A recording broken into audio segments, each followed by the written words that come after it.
TripleXP.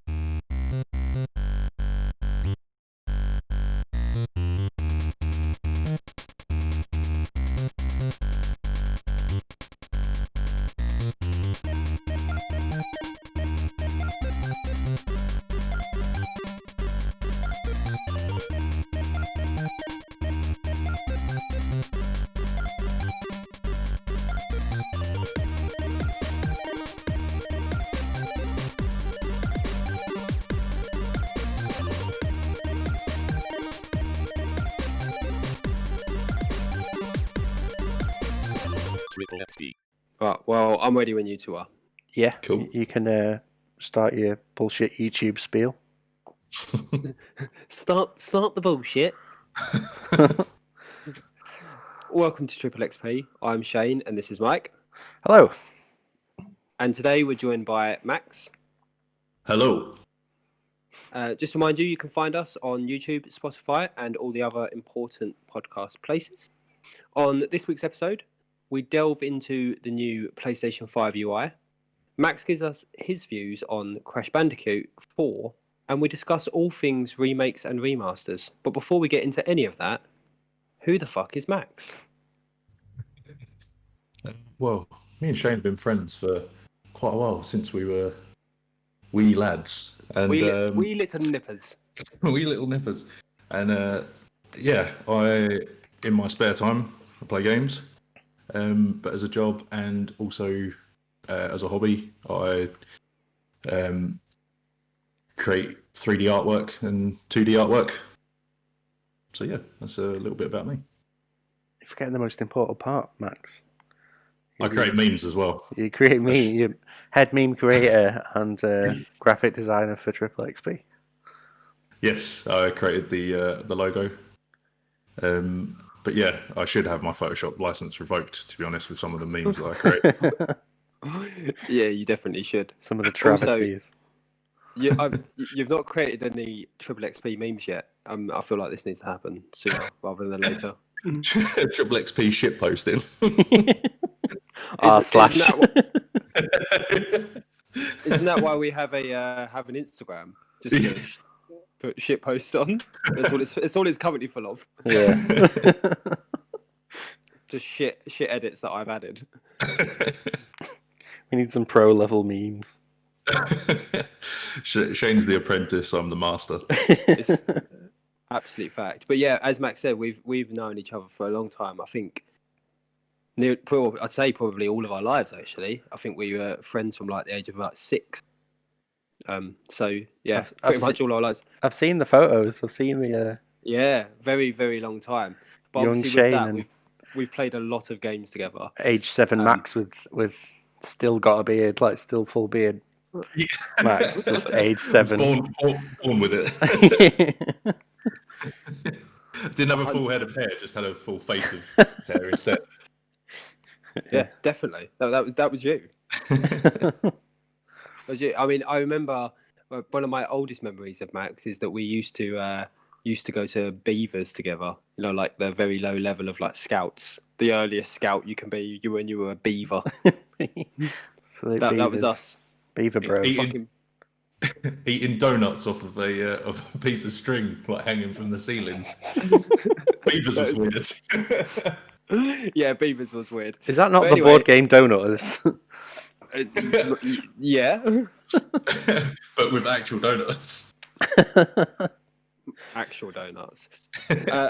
But anyway, now we know who Max is. Shall we get into the news? Yeah, stop fucking about. Let's get straight into it. Let's go. So we've got a couple of news stories this week, actually. I mean, none of them are particularly big, but we do have a couple of news stories.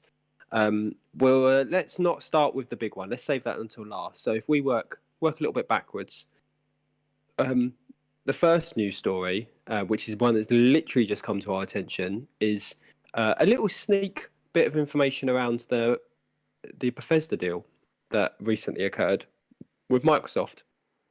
This is news to my ears as we record this. I've not seen anything on this, so Max literally brought it to my attention, and as I walked through the front door no more than an hour ago, I saw it come up on my phone.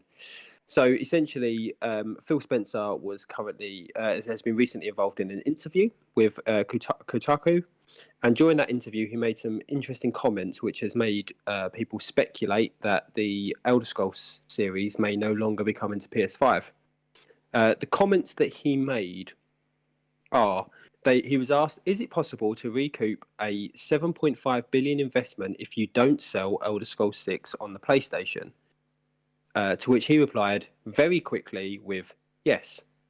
He elaborates after the pause, making sure to point out that the ZeniMax acquisition was not done to take games away from another player base like that. But then he also went on to say that where people are going to be playing and the number of devices that we have, and we have xCloud and PC and Game Pass and our console base, I don't have to go ship those games on any other platforms other than the platforms that we support in order to kind of make the deal work for us, whatever that means. So that was the full quote from him. It doesn't really go into any other detail apart from the fact that there's a chance that he's alluding to the fact that Elder Scrolls 6 may not be coming to PS5 because he can make his money back without it having to come to PS5. And that was always the thing that most of us assumed, is that they would sell to PS5 because that's where they're going to make their money. What are your boys' views on this? Max, do you want to go first, mate? Yeah, this is such a big investment from Microsoft, and I'm still so baffled at how they aim to kind of recoup this investment. I know Phil was saying that, we're going to recuperate it through all the different platforms that we're selling it from, but these games are probably going to be released on Game Pass, and I don't see how that is going to recoup their investment. It's such a low price point for such a broad amount of games. But as it stands, there's 15 million subscribers to Game Pass. Last I checked. Yep. And that's 50 million times $10.99 or whatever it is. It's a fair chunk per month that you're getting in, but then it is a hefty amount of an investment. I think. Yeah. Sorry. You, Max. Yeah. It's not just the ZeniMax that obviously they're having to recoup for, but obviously all their first party, with 343 Industries creating Halo, the next, if there's another Gears of War coming, the Forza team, is that going to be able to kind of support their investments as well? I think you've got to remember, this isn't just the 7.5 billion though, is it? Because you've also got the actual, if they don't sell like I'd say Elder Scrolls, and it's all through Game Pass that it gets most of its money, well, how do they recoup the development costs of that game alone, as well as the 7.5 billion? Yeah, exactly. I think Phil Spencer's holding a lot of cards, close to his chest, and PlayStation just brought out some news which we'll talk about in a minute. But everyone's talking PlayStation at the minute, so it's quite easy for him to come out and say it might be an exclusive. You never know, and then that's just throwing the ball back in Xbox's court again, isn't it? He's everyone will jump on that hype train and be like, oh shit, fucking Xbox is, coming out with these stellar games again. But there was a rumor earlier in the week that Microsoft has potentially another announcement to make with regards to purchasing another studio. But they basically said something like, we've not done purchasing, we've still got one big announcement to make. Yeah. Oh right, they said that. Supposedly, I didn't see. I read the article and there was a small quote in it, but I couldn't clarify how this was substantiated or where this came from, because no other article I could find spoke about it. So it was a little bit out there, and I think it's more rumor than confirmation. But there's obviously a bit of a rumor mill going around with the way that Microsoft purchases studios, and that there might still be purchases that, like you say, Phil Spencer's keeping close to his chest. Let me say about that there was there kept popping articles up about an acquisition of Bungie again, and obviously Bungie turned around and was like, no, that's not happening. Fake news. We don't know where. Yeah, this is fake news. But be interesting to see who they've got on the table to think that they will add under their arms.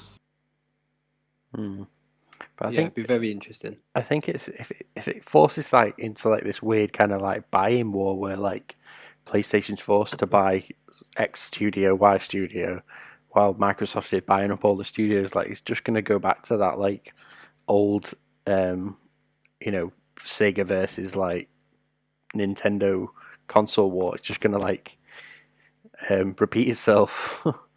But Mike, Phil Spencer has said Microsoft are not competing with Sony anymore. Oh yeah, true. He said that, his words. So yeah, I mean it's an interesting piece of news. I mean it doesn't offer us too much, but it's just a little tidbit that popped up that we thought would be worth mentioning. If we move on to our next story, then, and we'll hold the PS5 UI stuff, Mike, because I know you want to talk about that a lot. We'll just quickly cover the Avengers one because that's it's quite a small story, and I don't know if you've seen this. So the Avengers game we know launched just over a month ago, and it's had a rocky reception. I think we can probably all agree on. It's not quite hit the mark outside of the main campaign that it was aiming for, and there has been a unbelievable amount of errors and issues that have been coming out in the following weeks. I know there was an end game piece of content that was like multiple waves, like multiple levels you had to fight your way through, and it kept crashing, but there were no checkpoints, so you had to start from the beginning every time. Lots of things like that have been causing it some issues. So some new information came out today where they announced some new information, and it's another big blow for the Avengers game. And this came from IGN. Marvel's Avenger DLC and next-gen versions have now been delayed. So the PS5 and Xbox One X, Series X, versions of the Avengers game have now been delayed till next year, no date given. And the first new free hero, Kate Bishop, has been delayed. It doesn't give a new date. It just says out of October. Hasn't stated when the new month will be or when that character will now be released.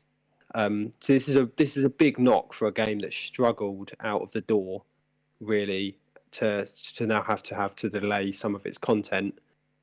For me personally, I've been talking to Ryan about this previously because he's a big fan, and I actually think it's the right thing to do. I think they need to fix the base game first and make that an actually enjoyable experience before they start just throwing more content at it. Yeah, definitely. I agree. I think that the concern is though, and I've spoke quite highly about this to Ryan and Max as well, is that they're in a very difficult position right now, and I think if they don't land it in the next 6 months, they run the risk of being an Anthem and just dropping off the board altogether. That's my personal opinion anyway. I mean, I sort of get it, but I think it's like it's always been a games as a service, and it's always run that risk of like, there'll be constant updates and changes and stuff like that. And I think the changing the content roadmap and stuff like that, that's not necessarily a given, but it kind of comes with the territory of being like a games as a service. Like you do get these kind of. But it's more about fixing what's currently there. Yeah, than it is. I mean, it kind of released and wasn't amazing. Like I bought it, but I bought it just for the fact that my kid, my son, he loves Marvel. He's obsessed with it. And I bought it. I played it for about 10 minutes, and he's played the rest. He's played a few hours, like more than me. So I might get his opinions on it next time. But yeah, it's just I guess it's kind of like bad news, but it's also good news. You are getting more content at the end of the day, but it's just at a slower rate. Is my view on it anyway. Hopefully, better develops. Yeah. Max, you got any views on this? They need to fix the foundations of the game. There's various sort of elements of the gameplay that's like completely broken. where certain heroes can't break down doors with their abilities. Like I saw a funny video of someone trying to break what's supposed to be a breakable wall or door with Cap, and they're just continuously throwing, and the shield's just rebounding back. And then Iron Man's abilities as well. You would think that take care of a door pretty easy, but the only way that he can actually destroy the door is by jumping in the Hulkbuster. So it's like, Oh my god! you want to get this bit of loot from a treasure chest behind the door, but you've got to wait for your ability to recharge. Use your ultimate to get through. Yeah, after just using it at battle, it's like, oh god. Wow. But they've said that they're gonna be looking into that, so that they're gonna have like a ping system, so that like some of the other characters will like kind of do things for you. If like you can order them to do stuff for you as well as like ping stuff to other members, more for the multiplayer side, I guess. Yeah. But the issue is though, why was that not there to start with? That's a pretty standard thing, a ping system. Why was that already not implemented? And it feels to me like the game could have done with another 6 months in the oven, and they rushed it out to meet obviously whatever their demands are from Square or from whatever their demands are with regards to their financial element. It feels like they've rushed it out, and they could have really kept baking it for a little bit longer. Personally. I guess it's the like there was similar rumblings with when Destiny 2 released about the contracts that Bungie had with Activision, and they said that they had to ship at a certain date, otherwise they would have owed Activision like more of the cut of the game. So maybe they had deals with say Disney or whoever that they had to release on this date, and obviously with everything that's going on with the pandemic and everything, people have been struggling to work remotely, and it's obviously affected the release. Yeah, it's a difficult one. Like you say, Mike, it's troubling news for some, but actually, when you look at the bigger picture, it's potentially some good news. But let's move on. So before I allow Mike to break you down through the PS5 new UI, because I know he's been watching lots and reading lots on that, and he's ready and pumping to hit us with that information. Just a little bit of background for those non-PS5 or PlayStation users. So a few days ago, bear in mind this today we're recording on Friday, so a few days prior to this, I think it was the Tuesday or the Wednesday, a patch 8.00 dropped on the PlayStation 4. This patch made some changes to the PlayStation Party system, and it grouped PlayStation Party and the PlayStation Messages system together. It also absolutely broke PlayStation for the night, and everything wasn't working.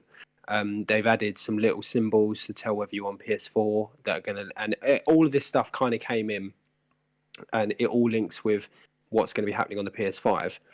There was also a message that popped up that when you went into the PlayStation Party, it said the chat may be recorded for moderation purposes, and it's all stuff that is fine. But at the time, Sony gave us no explanation as to what was happening, and it almost felt like they did it the wrong way around. They gave us this update prior to telling us what was happening. So everyone freaked out. Now, the one thing we have now learned is that the moderation system is actually people on PS5 can record the chats themselves and send them to Sony for moderation. So if you're playing with a bunch of knobheads who you don't like, who have been saying things that they shouldn't be saying, you can send it off just to like Sony our usual Friday night gaming session. And yeah, it just that everyone got really angry and was like, why have they broken the party system? It's one of the few things that works really, really well. They fucked it. And actually, as Mike's about to go through, when you look at the new UI, it all makes sense. And actually, it's a really good, like once you start getting used to it and you understand how to use it, it actually works much like WhatsApp, and it's actually a really decent system. Unfortunately, they just misjudged how to land it, really. But Mike, do you want to talk us through the UI? Yeah, I was just going to say, just on that story, that I had like a really bad experience. I was just, I spent all day at work, got home, was like, right, PlayStation time, let's play Squad Up with the boys, and just spent like, I was actually going to dive back into Divinity, which I'll talk about later, I'm sure, with the Divinity update. But yeah, I just spent hours just trying to like join up with the strong back, and I was trying to get him to carry me through Siege, and it just wasn't happening. It just really frustrated me. There was it was like the update seemed to have like broke like the friends list, so you couldn't invite friends into games and stuff like that, or it took a really long time to do. Yeah, but it is all now fixed. It's all now fixed. Yeah, it's all fine now, but it just at the time it just annoyed me, and then I took to Twitter, as you do when you're mad, and there's a load of people saying about the recording the party chats and things like that, because that message was quite like threatening in a way. It was quite weird. Know your location. Yeah. Sony's watching. But yeah, like I mean, Sony's been recording. Or so I read on Twitter when I was trying to delve into this. That Sony's been like recording party chats since 2013, but in terms of like moderation and just safeguarding in general and stuff like that. So it's with that, I don't think they've actually been recording, because I read the same thing, and I think what it says in the terms and services that they have the right to record. Yeah, and they've had that right since 2013. Yeah, that's but what I mean. They've openly said they're not recording chats, basically. Yeah, they say if they have the right to, if they deem that they want to. Which I mean, we talk a lot of shit on in party chats, and they probably don't have enough storage to to hold all of our shit. To hold all of like our conversations alone. No. But anyway, when it comes to PS5 and people just keep sending like tidbits of their party chats to Sony, and there's just the servers break down. We're just like, oh, listen to this. Yeah. People showing off. Hey, listen to me get this amazing kill. Oh. But yeah, so the UI, Mike. UI, yeah. Did you? I'm assuming you all watched it. Yes. Yes. No. Yeah, of course it is. So yeah, this was like news that I've been waiting for, because I was just I don't think like Sony's been doing this weird sort of like drip feed of information where they're just really playing it cool and kind of just like, oh yeah, you can pre-order, but we're not going to show you everything. And then they come out with like the UI recently, and it looks clean. It looks so like. Well, we will link the video for this in the description, but so you should, if you've not seen it already, go and watch it because it does look really good and has some really cool features. It has this sort of the main thing was like the card system that you'll have, which will kind of give you like different sort of like sections of levels. My understanding was that it'll just be like, if you have missed a bit of content or whatever, you also have this sort of weird. To me, it was weird. It was like a game help system that they. So, like, usually, if you were struggling on a game, you would look it up on YouTube or whatever, and then they have this. They implemented their own, like, within the system, game help thing. But it was kind of. It looked really like spoilery. I don't know about you guys, but like, did you see that? What did you think of that? Because that for me was like a weird sort of. I know it was down to the game developers and like I think the way I understand it is it's not. Yeah, I don't know if it's necessarily necessarily gonna be like inbuilt stuff, or if it's just gonna trawl the internet for game help as well. Like it's not really clear how it's gonna work. But I mean, there's when looking for game help stuff, you're always running the risk of spoilers, aren't you? Like if you go and look online yourself, you run the risk of spoilers. Yeah, So but they've implemented like a spoiler warning thing because you can share yes, that. This was another cool feature, was that you could share your gameplay with a friend. Like you could jump into your party, and you could request to watch their gameplay like you can now, but you could literally do it picture in picture, so you could literally have their screen up, you're playing your game, they're playing their game, and you could just watch them and chat to them and sort of semi watch their thing, which I do a lot because I'll be watching a lot of like streams and stuff on my laptop, but I'll be playing games. So it's kind of like it seems like they're very tuned into that kind of how we absorb our media. With the help system where you can get help within the system and you can watch your friends within the system. It seems like a very like they're trying to just make it a central hub for all of your sort of gaming needs. In my opinion, I don't know about you guys. What's your take on it, Max? It'd be interesting to see if that picture-in-picture with the game overlay for friend, whether that links to other, as you say, other sites. Whether when you were talking about watching, someone playing a game, or you could watch a Twitch feed while you're actually gaming. playing, yeah, that'd be pretty cool. So you can interact with that as well as playing your game on the same screen. Yeah, that'd be pretty cool actually.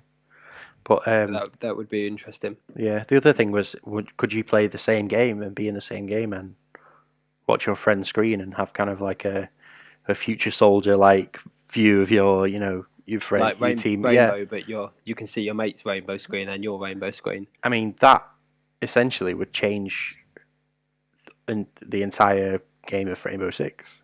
I imagine something like Rainbow would potentially block that from being possible. Because, like you say, that offers an unfair advantage, especially if it's going to be cross-gen play to PS4 to PS5. Like that would be game breaking.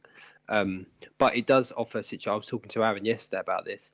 It does offer situations where, for example, two of you are playing they were playing the same game but not in the same world, like two single player games at the same time, and you're in similar places. Or say, I know you love it, so let's say Skyrim. You're both playing Skyrim. Aaron finds a really interesting secret that you've never found before, and instead of him trying to direct you by being like, yes, it's that grey mountain over there next to the brown rock, and then round the corner from the other grey thing, and then round by the other brown thing, he could. What are you trying to say? What are you trying to say about it? It's a lot of grey and brown. Anyway, he could bring up his share screen with you, and physically guide you to where the secret is, because you could just follow his footsteps on your game while he's doing it on his. Things like that, I think, are going to be really like community building between people to help people assist with games, without having like the conventional multiplayer. But again, I feel like PlayStation have just fed into that, where they kind of know what community they've built already, and they're kind of just developing on that. Yeah, definitely. Because a lot of people play Skyrim together in separate parties. Like, I know when it first came out, a ton of people were doing that, and just obviously Skyrim as the ultimate example of the best game that's ever been made. Questionable. But one of the reasons they changed the party chat as well, in line with changing it to the PS5, is because they're making it so that PS5, PS4 can both be in the same chat, and so you've got little symbols to show what console you're on. But interestingly, you can also be in the chat from your phone on the app, which is something that I've wanted them to implement for fucking ages. Yeah, because I mean, again, you can just join your friends when you on your drive home or whatever. Exactly. The amount of times I finish work at 8, and then the lads have been like, "Oh yeah, we're going to be on Rainbow when you're coming on," and I've got to wait to get home. Whereas I could just jump in that chat on the way home, have it playing out my car, chat away with the lads until I get back, and then be like, right, bang, I'm joining. Yeah, straight in.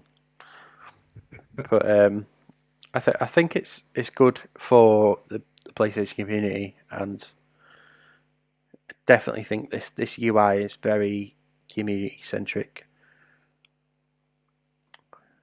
Definitely. Yeah. Have you got anything to add on it, Max? What did you take away from the event? I think, like the activity, as you're saying, like the cards, giving like objectives that you need to complete, showing like the completion rate that you're at on it, and giving you a time of how long that would take as well, which is quite nice because as we all get older, me personally, gaming time is a bit of a rarity. So you kind of, someone turns around and goes, "Oh, how long are you going to be?" And you're like, "Oh, I don't know." But now these little cards they can give you a time on how long something's going to take. You're like, "Oh, I'm just going to do this. It'll take about 15 minutes." So just one more game. Well, just one more game, and you guys ended up being up till 2 o'clock last Let me night. just check the power of the cards. Yeah. Oh, it says 2 o'clock. Sorry. Believe in the heart of the cards. No, overall it's a solid announcement from there, and I think it's just boosted everybody's excitement for the console. So also Microsoft released a little bit of information around their UI. Nowhere near as radical, nowhere near as big. They basically just added a few little features to their already, because they did a big change back in February to make their new UI system anyway. And literally the main things, my understanding is, I've got the article in front of me, which is from The Verge, and the main things I understand is just a little bit cleaner. They've now added themes that you can add to your profile. So, a little bit behind the times there, but, they've got it in there eventually. And they've reshuffled the layout a little bit so it highlights features like Game Pass and the store. So again, nothing new, nothing that without sort of creating some sort of console, whoa, Sony did that first. There's nothing really there that's big or would it be impactful, but it is good to see that Microsoft are continuing to develop their UI and they're not just leaving it to go stale, and they're not changing it too radically, because they have a bit of a habit of just changing their UI consistently every time a new console comes out, instead of working on what they've got and developing it. Yeah, I quickly jumped on my Xbox earlier just to check it out, and while it is a bit chaotic, but I guess I'm not used to kind of going around on that UI itself. But you are able to like favorite specific games. So where we're looking at the bar across the top, it's got your most recent kind of apps that you've gone on to, whether that be games across. On the Verge article, they've just got the games all across, but that will include things like Netflix or the store icons that will be there as well. But as you go underneath the My Games and Apps icon, you can then favorite specific games or apps there. Is that so they're easier to kind of get to? Yeah, you can kind of like pin them to the dash or whatever, can't you? Yeah, a bit like the Microsoft 10, Windows 10, isn't it? Like you can pin stuff around as you to make things easier for yourself. Yeah. Pin them to the taskbar, etc., so that it's easier to get to. Yeah. I just want to mention that a good friend of mine, Ash, who listens to the podcast like quite regularly, he's a massive Xbox fan, and he said to me the other day that I need to stop sucking PlayStation's dick and mention Xbox once or twice. So there you go. It's mentioned. Sorry, Ash, but if Xbox actually had anything worth talking about, then we would. They've not exactly been throwing all the great news out these last few weeks, have they? I think, like, to that comment though, something that I said to Ryan the other day is that Sony are drip feeding announcements but they're doing them through the right channels. Where all that I've seen through Xbox is through influencers, and I'm having to go to different people to try and find out what's been going on or with the new consoles. Yeah, this is one thing I wanted to say, that after the PlayStation UI came out, someone told me that the Xbox UI came out as well. So I was like, oh, cool. Where is it? Like, I looked on Twitter, couldn't see anything. Like as you just scroll through Twitter, couldn't see anything. Looked on YouTube through my subscriptions, nobody's talking about it. And then I actually like go in and search and be like Xbox UI, like new update and stuff like that, and actually type it in. It wasn't in the news. Do you know what I mean? I had to search for it and find it, and then it was like after I'd searched it in, it was 3 or 4 scrolls down before I found a video that was looked like it wasn't clickbait. It looked like it was like the genuine article.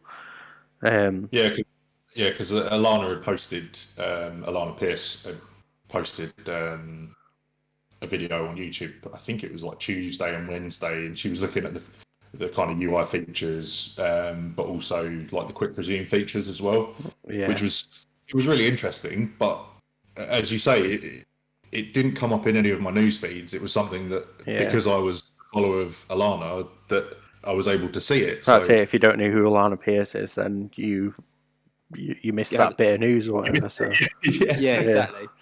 exactly. Madness. Well, anyway, that's it for the news this week. We actually had some news this week, much to Max's enjoyment, because the last few weeks have been a little bit more problematic with the news. But yeah, shit, what do we talk about? Yeah, exactly. If we move on to what we've been playing, and as Max, you are our guest, it's you can kick it off. It's customary that the guest goes first.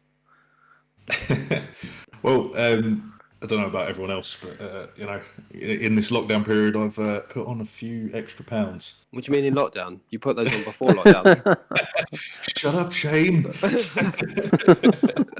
Okay, over the past few years, I've been continuously putting more and more weight on. That's more accurate. I am fat. Yeah. Where I'm laughing so much, I'm also wheezing. So I turned 30 this year, and my fiance bought me Ring Fit Adventure on the Switch. And she gets up every morning and does the exercises, and she's been waking me up and saying, "Get up, you lazy git, go and do some exercise." So I tried to make it a bit more fun for myself and gamify it with Ring Fit Adventure. And for those of you who don't know, it's you get like a sort of hula hoop that you can pull and push, and you go on a little adventure fighting this massive dragon thing that's ripped as fuck, and beat his little minion. Shredded dragon. Yeah, an absolute beast. And you have to go through different worlds, fighting enemies by performing different exercises. So squats, planks, you name it, it's there. I'm not gonna lie, fighting off a dragon by using exercise sounds like my nightmare. Yeah. Sounds like my actual sleep paralysis demon. Just get up, exercise. I'm a ripped dragon. It's the only way that I'm going to do exercise at the moment. I think is to kind of trick myself into thinking I'm playing a game. Yeah. So is it actually fun to play though? Is it is it fun? That's my main question. I mean, is it fun, Max? Is it fun? To clarify, what he means is it fun? Tell me, is it fun? I need to know. No, it is good fun. No, it's not. It's not fun. I hate getting up at 6:30 in the morning to do exercise. So I don't know. No, it is. Mate, what are you doing? What? I am dead against this game. This doesn't sound fun. I'm not paying for it. Reviews out the window. Game shit. Don't buy it. Makes you go up at 6:30. Not worth it. Yeah. Too much sweat. 2 out of 10 IGN. Makes you feel like you're actually sweating. No, but yeah, it does like various different things. It measures your pulse after you've done exercises. It counts all your calories that you're doing. So it tracks everything as you're going along. You get experience for doing all the various different exercises. I think the one of the voices in it sounds like the guy that voices Goku. So Probably is. yeah, maybe get fit like Goku. I mean, let's be honest, that's not happening, is it? No, it's not. Eat some sensitive beans, be fun. He's a beast. You've also been playing Crash Bandicoot, haven't you? I have Crash Bandicoot 4. About time.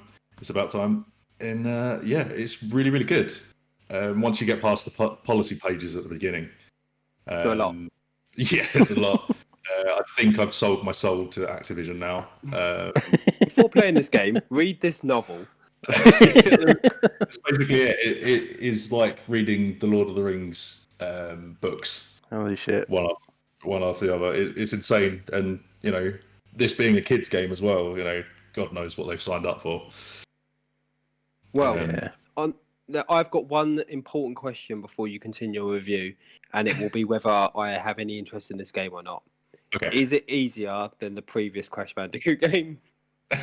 So this was one thing I was talking about, where obviously, as we go through later on talking about remasters, but it's really interesting about the way that they've changed up how the game kind of mechanics and system works. Is that you have a choice at the beginning of the game of where you go through the modern system where you don't actually have lives. It just counts the amount of deaths you have within the level. Oh. So if you have less than 4 deaths in the level, you will gain an extra gem, and if you collect a certain amount of gems throughout that level, you will then unlock a skin related to that level for Crash or Coco to kind of wear. But then you can also choose the old style where you have lives, and I think the modern version is cool because it takes out that frustration that I assume you probably had with the original Crash games. Is Yes. It'd be really annoying. Oh, I've lost all my lives. I've got to go back and start like from the beginning of the level or like from a certain checkpoint. I mean, that frustration didn't last long, Max, because I've never got past the bridge level. So That's the thing. Like, the first level has like a complete there's loads of nods and throwbacks to the original Crash Bandicoot game, with like the beach section at the beginning, and then there's like the little climb up into the ruins. That's all within the first level, and it's just it's so amazing to see that kind of nod to the original game that Toys for Bob has kind of That's pretty cool. put into the game. It's really good. I've got one question, Max. Okay. Is it fun? It is very, very fun. Very, very fun. That's... They've got new masks. I've only unlocked the first mask. The quantum masks. So this mask will phase boxes and obstacles in and out of existence. So at the press of the button, me out. Yeah, you can switch that at will, can't you? Like, it's like another sort of platforming mechanic, isn't it? Is what I've seen. Yes. Yeah. So boxes will like disappear and reappear. And obviously one of the mechanics of Crash is to try and get the boxes all throughout the level. And say one of the sections, you've got like a platform, but the box is like out of existence. You press the button, the platform disappears, but the box stays there. So you've got to kind of jump off the platform, phase out, jump on the box, and then phase back that platform back in, so that then you land back on the platform. Oh, Some Cool. technical issues there. Your microphone, Max, has just gone absolutely balmy. Oh, is it? Yeah, like full on Dalek balmy. Oh shit! You sound like a robot. It's getting worse as well. Is it? Yeah. So Yeah. while Max sorts that out, can I talk about what I've been playing? Yes. Or go on. Shane, do you wanna give us a Divinity update? No, you do yours first. I'll Alright. hit us with Divina Minute in a minute. Divina Oh, God, minute that's- in a minute. It's too much. Right. So I've been playing up to the lead up of PS5. I've been like, right, I'll delve into my back catalogue. And shout out to the boys at Boomerang Games, as usual. They sent me Kingdoms of Amalur, which has been in my back catalogue for about 15 years now. Is this Re-Reckoning? The that you Re-Reckoning, played? yeah. Yeah. But, I jumped in and started playing it, and I had a day off work, and Ellie took the baby out, and she was gone for the day. And I just sat and played that game, and it is a lot of fun. You have a really cool, sort of combat system that you slowly upgrade into and become more powerful, get more combos and stuff like that. It's very kind of like God of War meets WoW meets any old RPG that you'll play, like a bit like Darksiders as well. But it has this cool kind of theme behind it, like in the main sort of storyline, where you are like a fateless person. So everyone in the world has a fate and a tapestry. Like they have a destiny, and you are the only person in the world that doesn't. And I just found it That's like about right. a really cool story hook, where you play through a few missions, and help a few villagers and do a bit of this, that, and the other. But one of the main storylines is you help this Fate Weaver. He's like a fortune teller, basically. He gets his little cards out, and what was that noise? That was my throat. Apologies, that was my throat. But yeah, anyway, you get this like Fate Weaver. He's like like I said, a fortune teller, and he leads you into this cave, and in this cave he's supposed to die, and you just kill the monster that's supposed to kill him. Spoilers. It's minor spoilers because it's been the first 7 hours, which isn't anything in an RPG. So you kill this guy, and then his mind is blown by this revelation that he doesn't die here, and it's completely changed history, and it was just a cool story hook. So it just kept me playing and playing and playing, and but the combat is really fun, and the weapons are really cool and sort of oversized, and it's very kind of cartoony, but in a way that it's it's just a really interesting game, and it's one that kind of swept by me. I've got 2 questions for this. Go. 1, is it fun? Yes. 2, did you relate to it as feeling like everyone around you in your family and in your life have all got destinies and fates, and you're just a fateless slob that sits around and does nothing? Yes. Also, yes. Also, that is correct. Everything happens for a reason. We all know that. Yeah. And True. just pouring some more wine if you can hear that. Sorry. It's all about beer and wine on this podcast. Yes, it is essentially a chat in the pub, but without the pub, because we're all sat at our homes and we live several miles away from each other. And we're all avoiding coronavirus, so Yeah, there's that as well. Yeah. So, Max, what else? No, sorry, Shane. Small Max, what have you been playing, mate? Hey now. Right. Firstly, let me hit you with a Divina minute. Divina minute. In a minute. Oh, I've said it so many times. So not much happened in Divinity this week. We didn't actually get that much play time this week because we've both been very busy. Couple of hours. We went into town, the town Deepwood, I think it's called. Anyway, we spoke to a lot of people in that town, and a lot of them seem to have family members or friends in Fort Joy. And so there was a lot of them that were like, "Oh yeah, do you know this guy from Fort Joy?" And we were like, "Yeah, we killed him." And they were like, "Oh, okay. Well, I'm not your friend anymore." And they would just either stop talking to us, threaten us, or threaten to fight us, or fight us. So there's So a lot you of fought that. them, no matter what. Obviously, You fought them all. We murdered them all, because why wouldn't you? And then we found we went to leave town because we did what we could in there. Killed some more people, as you do.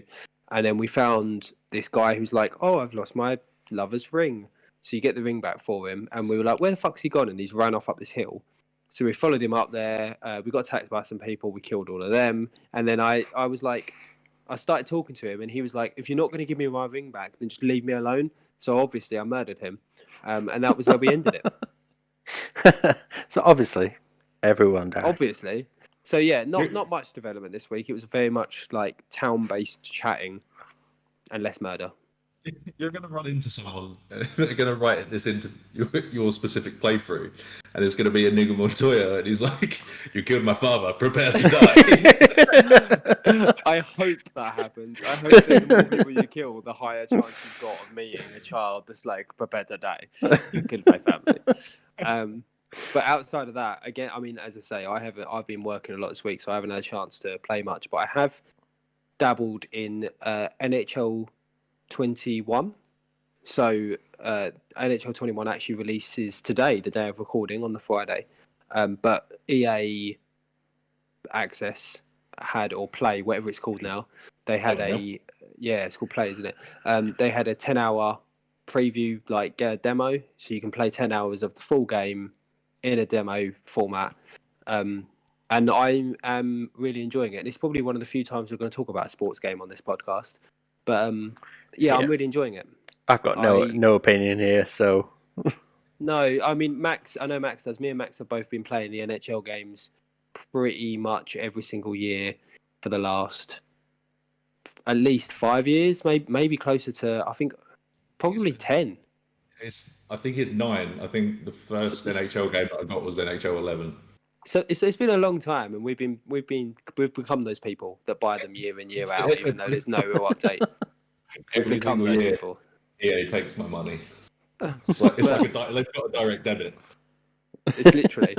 But no, so this year, so I've been focusing on the Beer Pro mode. So that's like the core single player sort of career mode, where you take on a single character, and you have to play through like the lower leagues, and you work your way up to an NHL team, and then you're playing to earn your spot on the team.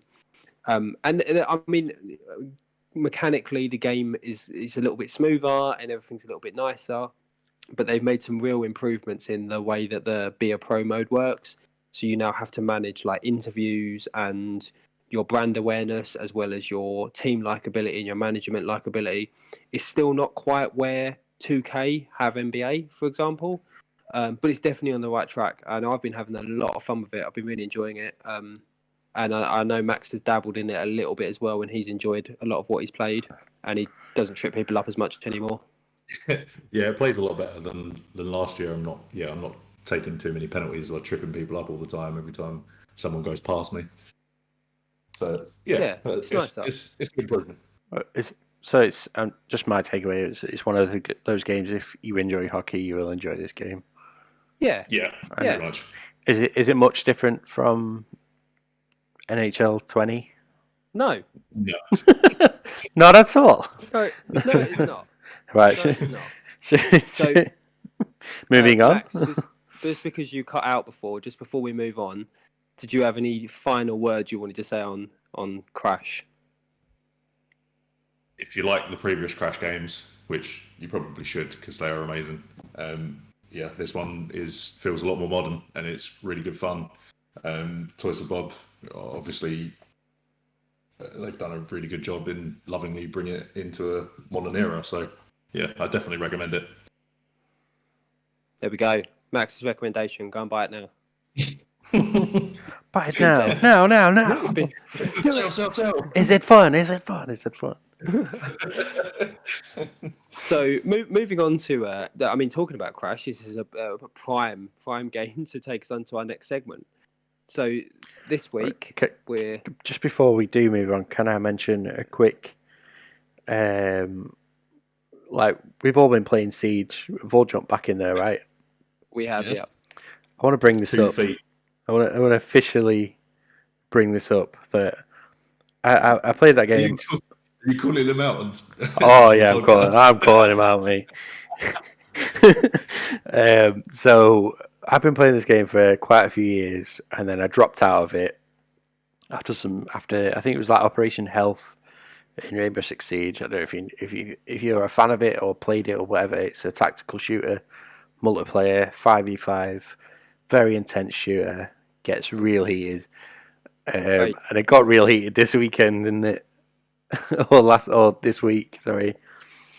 So I've been like chasing the achievements in this game for a while. I am 95%. I've got 2 trophies to go. One of them is wins in ranks. It's like 5 flawless victories in ranked, which is doable. It's fine. I'm not stressed about that one. The one that has been bugging me is you have to get a breach charge kill, which is a deployable, like it's like a giant plaster that goes on a wooden wall, and you blast through it, and then if anyone's on the other side of it, you'll kill them. It sounds real easy, but it's such an obsolete like deployable like weapon now that it's near impossible to get, and I've hit it almost twice, and one of the times our good friend Aiden, I downed a man, so it was kind of like he was on the floor, he was vulnerable, he was looking at me like, what are you doing, Stepbro? That kind of look in his eye. Yeah. So I was unfolding my my breach charge, put it on the wall next to him.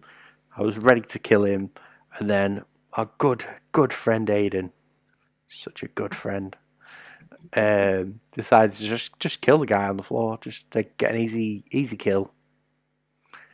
What a bastard! Which resulted in my rage, and I hate that game.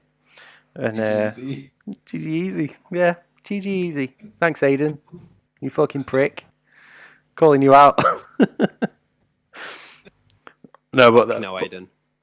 Fuck's sake, Aiden. But anyway, moving on from that before. Moving on. Yeah. Moving on. Before Mike cries again, because that's exactly what happened. Mate, I fucking blew a gasket that night. You were all there. You all knew. I wasn't there. I missed it. Oh shit! Well, Max was there. Max knows. When Mike stops talking, you know that something's wrong. That is accurate. Yeah, it was not a good time. but Aiden died that day. I'm not sure what I'm happier with, is the fact that you blew your gasket at Aiden, or the fact that Aiden took that away from you. I mean, I don't even want to, I don't know why I brought it up, because I don't want to talk about it. I mean, you're not Exactly. I don't want to talk about it. There you go, Aiden. You've been called out. Yeah, fuck you, Aiden. If you ever get invited on this podcast, Aiden, you know what's going to happen. But you won't. I'll make sure of it. Right, moving on then. Moving on now. Segment 3. So this week we're talking remakes and remasters. We've got a couple of different questions, and we'll do the usual go around the room. We'll start with our first core question. Now, I just want to clarify that we are talking remakes and remasters, not reboots. So, for example, Tomb Raider was a clear reboot. It was a completely reimagining of the story from scratch, with a complete reboot of the character. We're talking more remakes and remasters.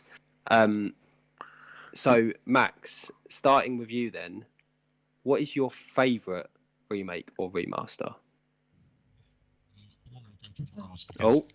It's kind of a little bit of a reimagining.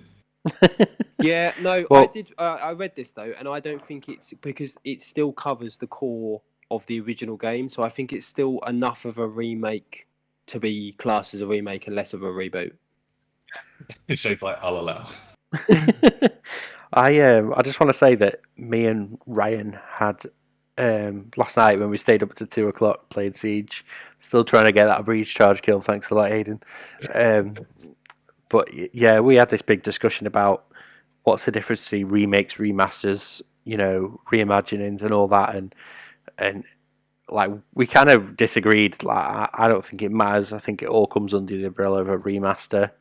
It's all kind of like a reimagining, a remaster. It's all the same to me.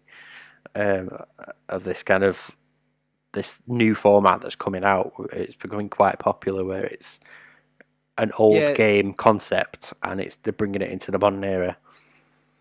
Yeah, I get what you're saying. I for me, and I think this is why I left it out so that we can talk about these another day. Like, for example, Tomb Raider, that's a reboot as opposed to a remake or remaster. So what happens in that Tomb Raider game has never happened in the previous Tomb Raider game. So it can't be a remake because they're not remaking anything that's previously happened. It's not a remaster because it's not the same game again. It's a complete fresh reboot starting from prior. And Doom is another one that I would class as a reboot. But anyway, we're getting off topic. We can talk about reboots another day. So Max, back to you and your favourite remake / remaster.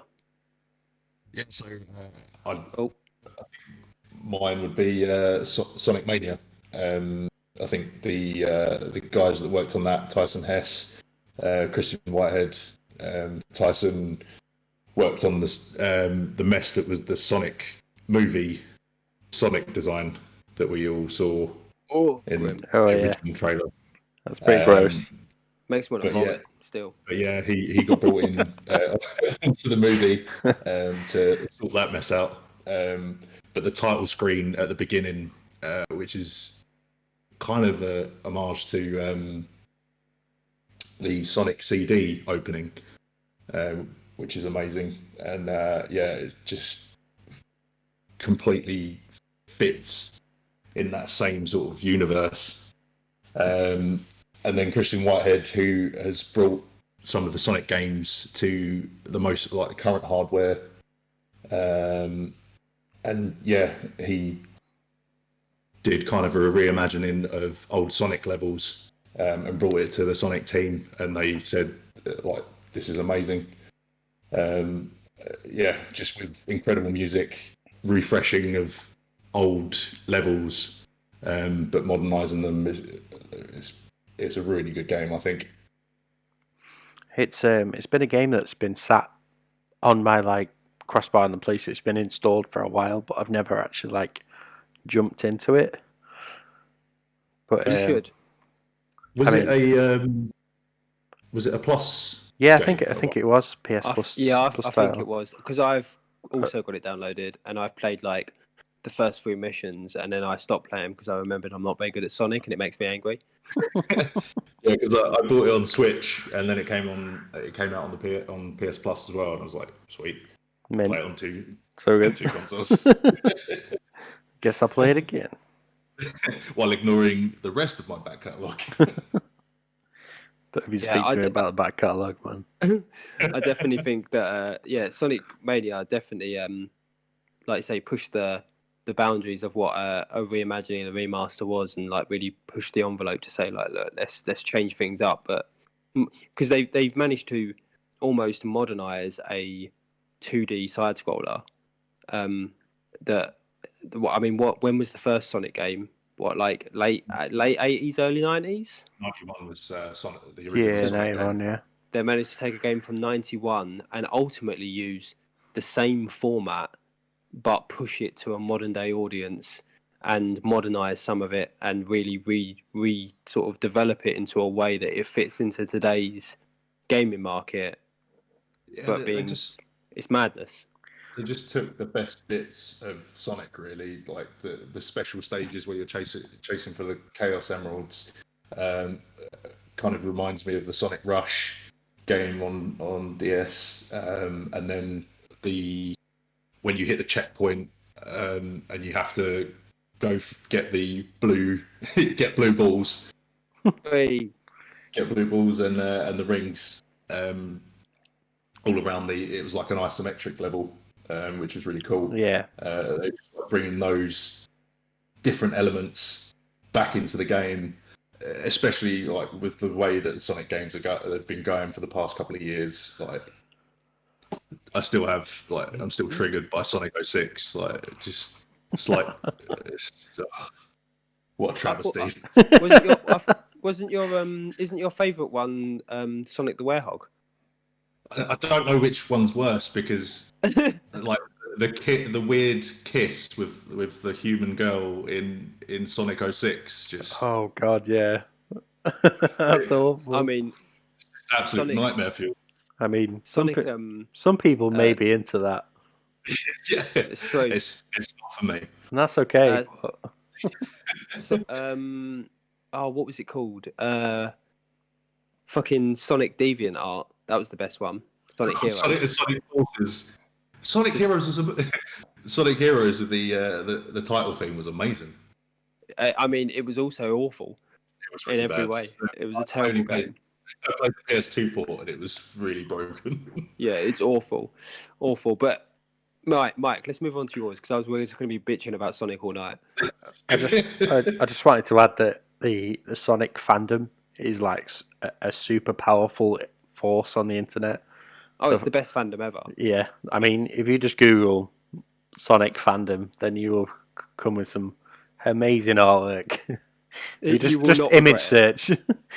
But also Deviant Art. Also, there were like the force behind changing that awful Sonic movie, Sonic, to the classic look Sonic that we got in the actual final movie, and the fact that they completely just was just like, okay, we're going to change the whole movie because you don't like it.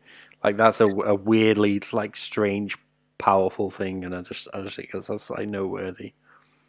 But yeah. also, shout out to the Sonic the Hedgehog social media team who it's incredible, and some of that comes across in the Sonic Boom series as well, which is also amazing. Yeah. Oh, Sonic Boom is good. It is a good series. Anyway, Mike, what have you got for us? And then, so my favorite remaster is something that's not out yet, and it is the Scott Pilgrim versus the World video game that I have been hounding Ubisoft to make available for me to download again. It originally came out on the 360, and if you've not played it before, it's like a 2D side-scrolling, like Street Fighter-esque, Streets of Rage-esque beat 'em up, where you play as Scott Pilgrim and you are versus like the world, and you'll go through the whole story of Scott Pilgrim, which I fucking love. It's so good. Like, if you're not a fan of Scott Pilgrim, don't you speak to me. One of my film, I could watch it over and over again. Yeah, but like Edgar Wright does a great job of that film, and it was my birthday recently, and I mentioned it last episode, but nobody said happy birthday.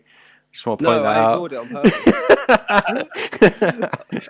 I purposely ignored it, and I don't think Sarah heard you. So I was like, yes, no one's going to say happy birthday to him. Fuck him.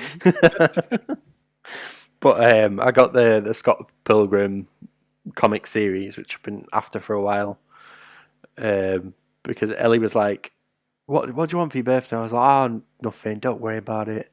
And I got I'm just going to talk about my birthday now.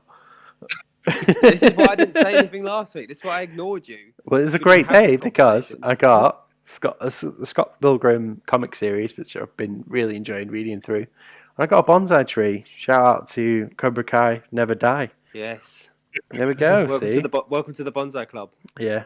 So, yeah, in the Bonsai Club. But Scott Pilgrim versus the World was like one of my favorite games on 360, which I was like, I'm a bit of a PlayStation fanboy now, but back in the day I was a 360 convert. Like, it's games like Mass Effect that brought me over to that platform. I was firmly in the PlayStation camp, or the Nintendo camp as well. But but it's games like that. And Scott Pilgrim was one of the first like indie title downloadable games that kind of like sucked me into this world where I'll just constantly buy like cheap indie games and just play them for like 10 minutes and then buy another one and then buy another one. So I blame it all on Scott Pilgrim. Reasonable. But what about you, Shane? What's your fave? So this is a really difficult question for me, and I really, really struggled with it. Mainly because I'm not the biggest fan of remakes or remasters. I'm not a fan of replaying a game that I've already played again. And a lot of the older games I just find frustrating to no end, and I really struggle to be interested in. Although I do want to play Tony Hawk, and I've yet to play that one. Just to interject, I played it. It's really good. Soundtrack's amazing. Continue. Yeah. It's on my list. I will play it. I'll probably wait till the PS5 though, and I've got a bit more time once I've cleared the PS5 backlog that I'm going to create in about a week. So yeah, I look to my partner and because she likes a lot of the older style games. She's not particularly good with the analogs, and she likes to play some of the stuff that she played as a kid. So I've looked at what she's been really enjoying, and the big one for her, and I've been watching her play, is Spyro. And I just think that Spyro they've just done an incredible job of basically not changing anything, but making it look like and feel like it's a game made today instead of a game made 20 years ago. But all they've done is given it a graphic overhaul, increase put some better audio in it, and that's it. And it obviously they've tightened up the controls a little bit. Yeah, I was just going to say that they tightened up the controls a little bit just to fit in with that world. Yeah, but on the whole, they've not had to make any real changes. They've not had to make any real complete rebuilds of anything. They've just done a really good job of taking this old game and just going, how can we make that fit today's gaming market? And they've done a really good job of doing it. So for me, that's kind of my standout favourite that I've at least watched and played a little bit of. Yeah, that's why I kind of go with that. I think that's kind of leads into our next question of it does. What makes a good remake / remaster / reboot, or whatever you want to call it, but not reboot. We've been through this. But yeah, so Max, what do you think makes a good remake or remaster? What to you allows them to build a good one? Continuing from the Spyro and a Crash, Bandicoot trilogy as well. You said that's so weird. Then you went Crash, Bandicoot. just had a massive brain fart. So the suspense is killing me. What game is he referring to? Is it Destruction Derby? Crash Cars? I don't understand. No, the film Crash. No, that's a weird film. Oh no, let's not talk about that. Just on the back of those games where they're kind of focusing on the nostalgia, like the member berries, as it were, of what you thought those games looked like when you were a kid. But now you're older, it's like, that's what I remember those games looking like when I was a kid. That's the key for me. It's like I remember this like when I first booted up Skyrim, because no, it's not Skyrim. Stop talking about Skyrim. Shout out to Skyrim, massive. To Spyro is what I meant to say. But when I first booted that up, I was like, this looks the same, because I remember this looking like this when I was a kid playing this. But that's my view is like you hit the nail on the head there, Max. Yeah, it's just the attention to detail of modernising it, as Shane was saying, like making those character designs and the world just look crisp. But it just reminds you of being a kid playing on your PS1. Just, bringing back those days. It's almost like they've got to capture the rose tinted glasses look of the game and then make that into the game. Like they've got to look at, like you say, you look back and you go, yeah, I remember Spyro being this incredibly like good-looking game. Whereas if you play the original now, it looks like trash. But they've got to capture that rose-tinted glasses view, and then put that into this modernization of it, and go, well, this is what people remember it looking like, because at the time it looks really good for its time. Well, let's make it look really good now so that it matches their memory. Yeah.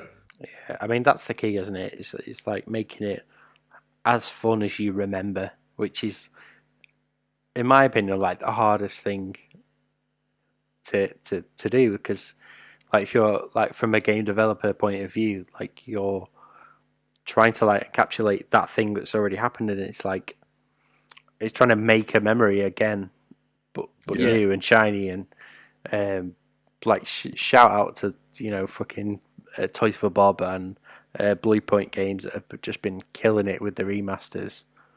Yeah. Those studios are like on point for like remasters. Yeah, definitely. And there was like the two other points that I wanted to raise around this discussion was as well as obviously graphically, is the big thing is obviously understanding that the controls of 20 years ago don't match with the consoles and and even the controllers of today, and making sure that the controls are updated in a way that make them feel correct and right now, and that they meet what the type of game it is in today with today's control setup. And it kind of links in with the other point I wanted to make, which is the change for purpose and not for sake.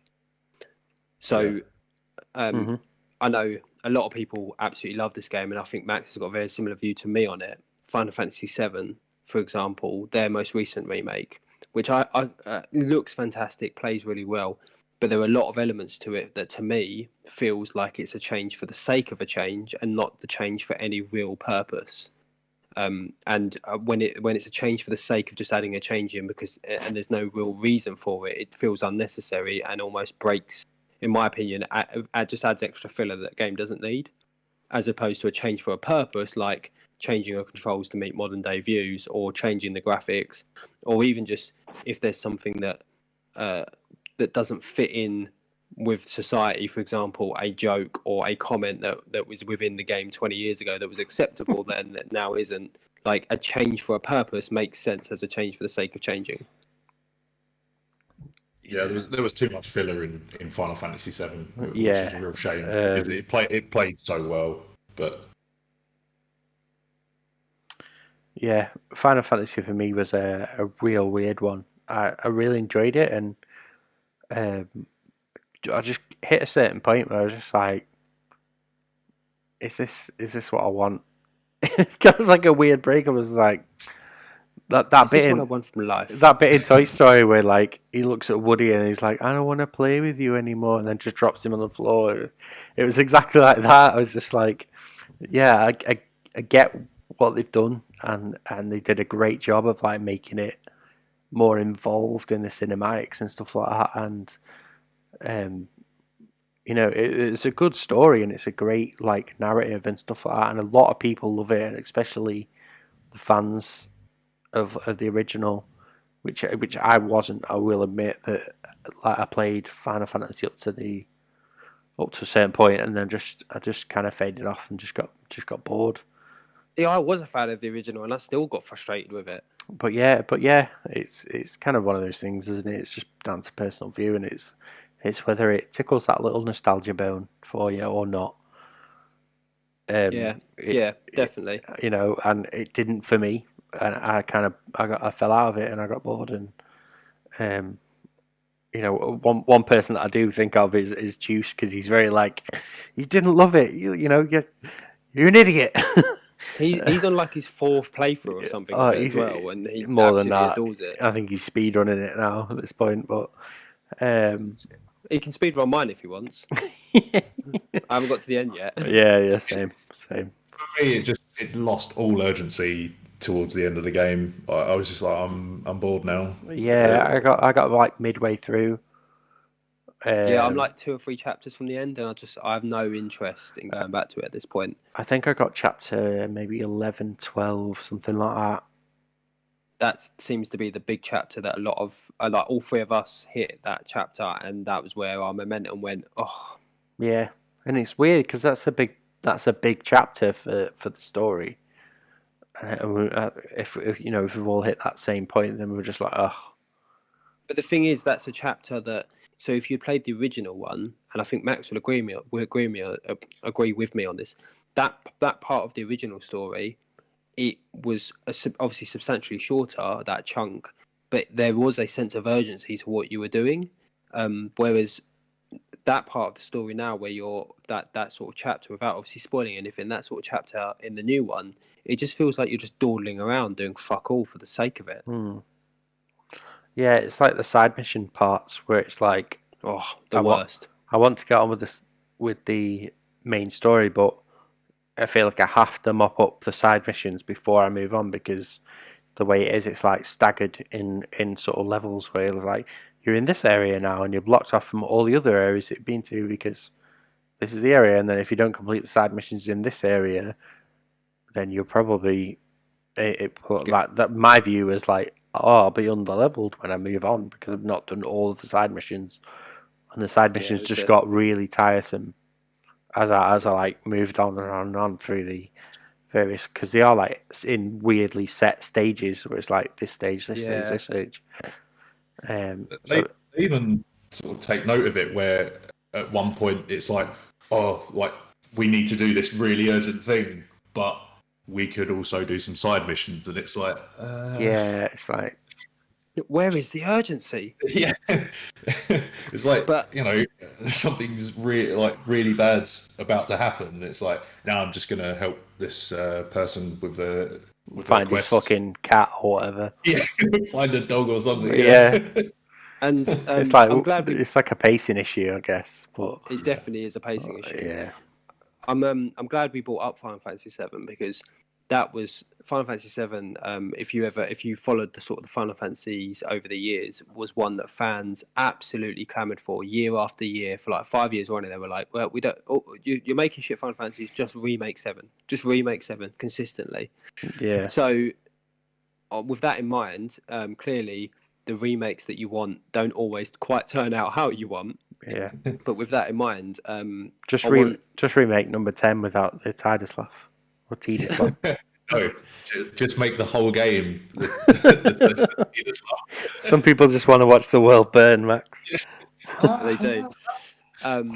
So 2 remakes or remasters that you would want to be made, Max. What are you going with? We've had the recent unveiling of the so-so looking reboot or remake of the original Prince of Persia: Sands of Time. But I would like to see a Warrior Within remaster or remake, because So that's the sequel, right? yes, yeah. It was the sequel where he got a bit emo and started listening to Linkin Park.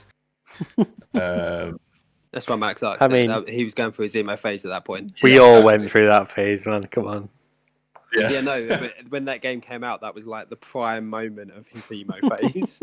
It really was. I feel like the straightened fringe over one eye. I was going to say your beard was just over one eye, just folded back. I'd like tied the fringe and my beard together. It's like an eye patch. It just met at my eye covering. But yeah, I think that would be amazing if they, the new Sands of Time looks mediocre, but if they, from what we've seen of AC Valhalla recently, if they do it to the extent of the graphics of AC Valhalla, like that would be incredible. And when the I can't remember what the monster's called that's chasing you through time, but when he chases you and Godsmack I Stand Alone plays in the background, like just gives me chills every time I hear it. It's so good. Yeah, man, I agree. Such a good game. Such a game. And what was your second one, Max? So this one was really obscure because I actually found it quite difficult to think of another one. But yeah, an obscure game called Silent Bomber on the PS1. It was a great game. I remember playing this at yours so many times. So I mean, it wasn't. I don't actually remember much past the first level, but I remember the first level being great. Well, that's the thing, because I think what we probably played a lot of was just the demo. Yeah. Which I think also had the amazing Future Cop LAPD on there as well. Yes, that was a great demo. Yeah. Yeah, we did. And we only ever played that one mission on Future Cop because again it was a demo, so it was just the same opening mission. It's just like one of the best demo discs of all time. But yeah, it was like a top-down sort of run and gun or run and bomb, and yeah, it'd be really cool if they kind of how like near Automata or however the fuck you say it, kind of a similar style game to that with the top-down sections and just the graphical upgrade. Just yeah, that'd keep be sick. keeping the same mechanics and everything, but just giving it a fidelity check would be amazing. Yeah, that I'd be down with that. That would be really cool. That'd be spot on. Dropping bombs on the floor is so good, so good. Such a good title, and that brings me in with mine on PlayStation 1 because both of my choices are PS1. No, one's a PS1 title, sorry, one's a PS2. And I like you, I was really thinking for ages. I was like, whoa, what could I do? And it struck me.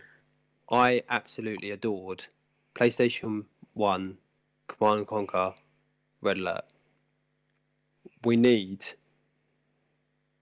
Command and Conquer on console back. Just bring it back. I know everyone's saying, oh yeah, but Shane, RTSs work better on PC. I don't give a fuck what you say. Have your RTSs on PC.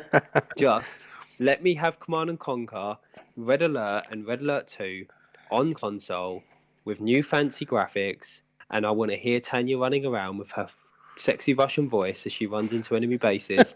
And also, don't be skimping me on like giving us new fancy video cutscenes. I want the live action cutscenes, just like the original Red Alert, that were fucking awful, but just like modern day versions, and have it all graphically upgraded with online multiplayer, so that I can play my friends in console v console, Command and Conquer. That is the fucking shit that I want. Right, Shane, I just want to point out, one, you've got Command and Conquer on mobile now, so you can play it there. No, it's shit, and it doesn't count. It's dog shit. And it's awful. Two, Red Alert 3 was way better because listen, you're talking about the cutscenes, the cheesy cutscenes. You had that one girl from Hollyoaks. Yeah. And yeah, you know the one. You know the one. Yeah. And you had Tim Curry, who played. Yeah, but what? So why not then, for the cheeky price of £30, remaster 1, 2, and 3, put them all on one game, just like they did with Spyro, just like they did with Crash Bandicoot, all on one game. Give me the whole shebang. I can play them all from my console. Be happy as days. Yeah. Job done. Sorted. I also just want to point out that Tim Curry just plays a seedy man in every single role he plays. He's just some kind of seedy, lurchy little man. And Red Alert was no different to that. Red Alert's a great game. Tim Curry's great.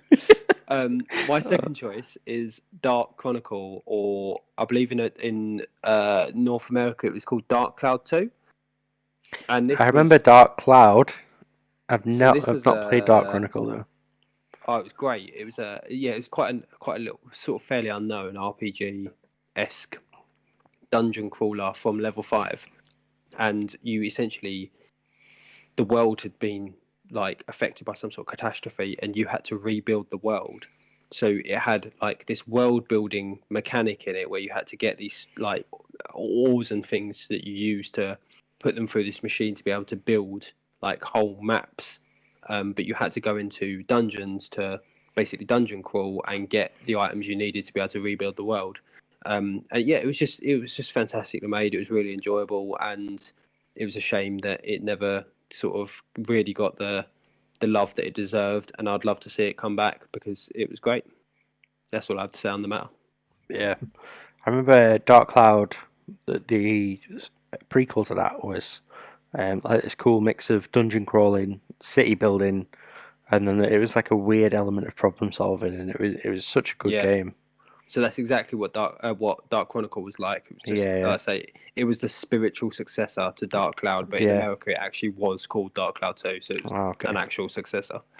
Mike, what about your ones? Your two, just two. All right, so we haven't got time for your list of 50. You said pick two, and we are running out of time, so I'm gonna just reel through them all, and then. I mean, that's not two. That's not how maths works. I mean, Mike. I know, but that's how I work, so let's fucking deal with it. So, first one, Time Splitters 2. Amazing. That needs to be brought back, whether it's Time Splitters 3 or a reboot or a remaster or whatever. It needs. We need more. Time Splitters 2 remake, modern day graphics with online co-op.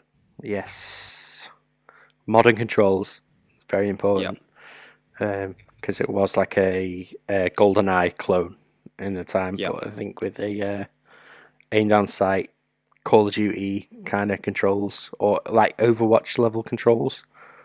Just better controls. Yeah, just better. I think it would work well. Number 2, Hogs of War needs to be remade. Amazing. Just going back to what you said before about jokes and in-game references being relevant to the time. Gex needs to be remade. I love Gex. Tombi or Tomba, depending on where you are in the world. Shout out to those, those US listeners. But yeah, Tombi, Tomba, whatever you want to call it, it was such a fucking cool game. Have you guys heard of it or not? I don't know. No, not in the slightest. I've heard of it, but not seen too much on it. I mean, I found it on like a PS1 demo disc, and it's this kind of like 2D platformer, but it has like puzzle elements. It has this cool art style, very similar to Monster Boy, if you've ever seen that. Yeah. It's just a cool ass game. If you've not seen it, like give it a Google. I might even drop a link to some gameplay or something. As Your Dreams, which was this crazy similar to Dark Cloud. It was like this town builder where you would go into a dungeon, and then the dungeon was like randomly generated. But it was a Konami game, and the reason why I fucking love this game is because I played Metal Gear Solid, and I got to Psycho Mantis, and Psycho Mantis reads your memory card, because everyone fucking loves that game. But he reads your memory card, and he mentioned like voice acted As Your Dream. He's like, oh, you've been playing As Your Dreams, and fucking 12-year-old me shit my pants. I was like, what the fuck? It was really like fourth wall breaking, but it fucking blew my tiny little mind, and it was such a good, because it was like Konami. They obviously voice acted their Konami games because it reads your memory card, and that just fucking blew my shit out. It was so good. It was such a cool game that I used to play all the time. It was like a town builder / dungeon crawler, roguelike type of game, I guess. And you used to breed little eggs. Ryan's pick. I wanted to mention this. Dino Crisis needs to be out there. Needs to be redone, revamped, rebooted. Given the same treatment as Resident Evil 2 and 3. Yes. I mean, as far as I'm concerned, any game that has dinosaurs in it needs to have that treatment, because I love dinosaurs. We need more dinosaur games. There we go. Well, there you go. There's Mike's list of more than 2 games. Bastard. You tell me 2? I'll give you more than 2. Just under 5 minutes left. So before we wrap up, honourable mention, Max. One honourable mention, and under 30 seconds, why it should be remade. Go.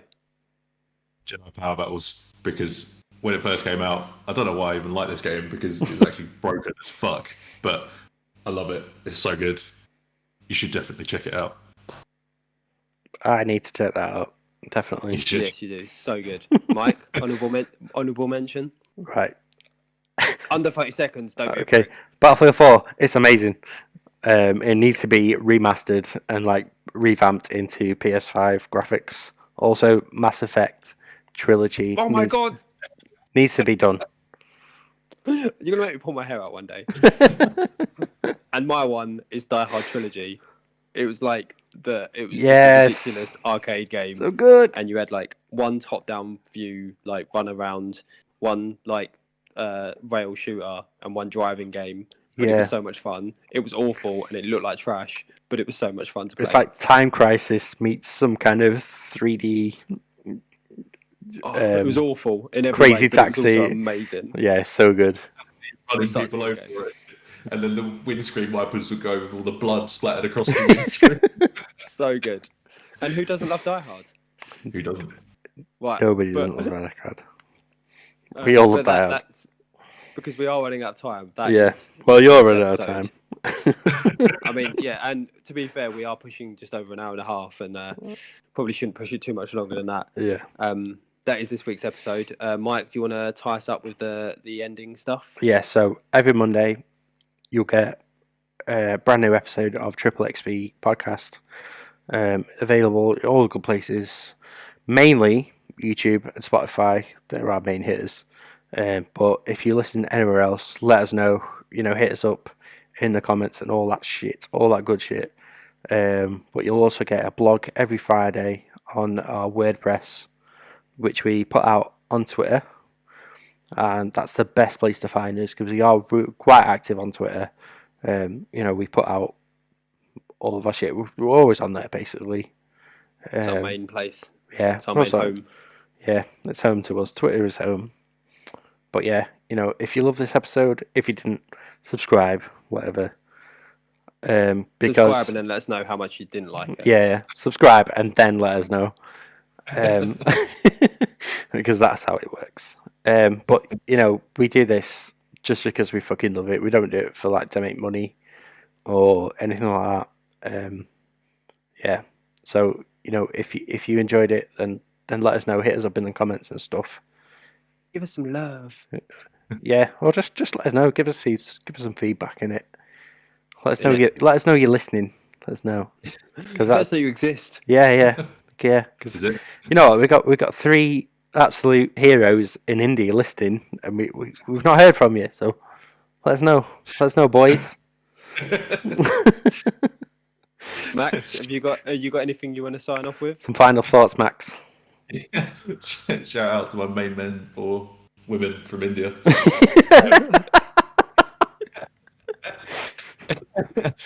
no, thanks for having me on the podcast. It's been so much fun. Been man. really good. Yeah, it's always It's been good. It's been good. Well, I Right. think that's it then, Mike. It's time we all say bye. Goodbye. Goodbye. TripleXP.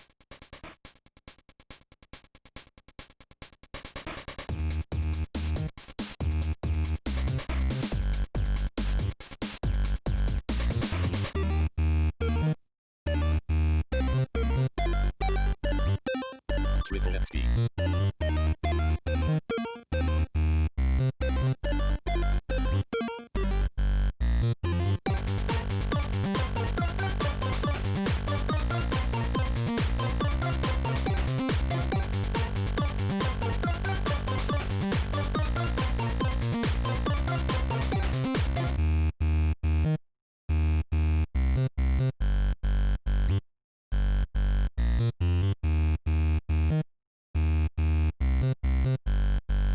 TripleXP.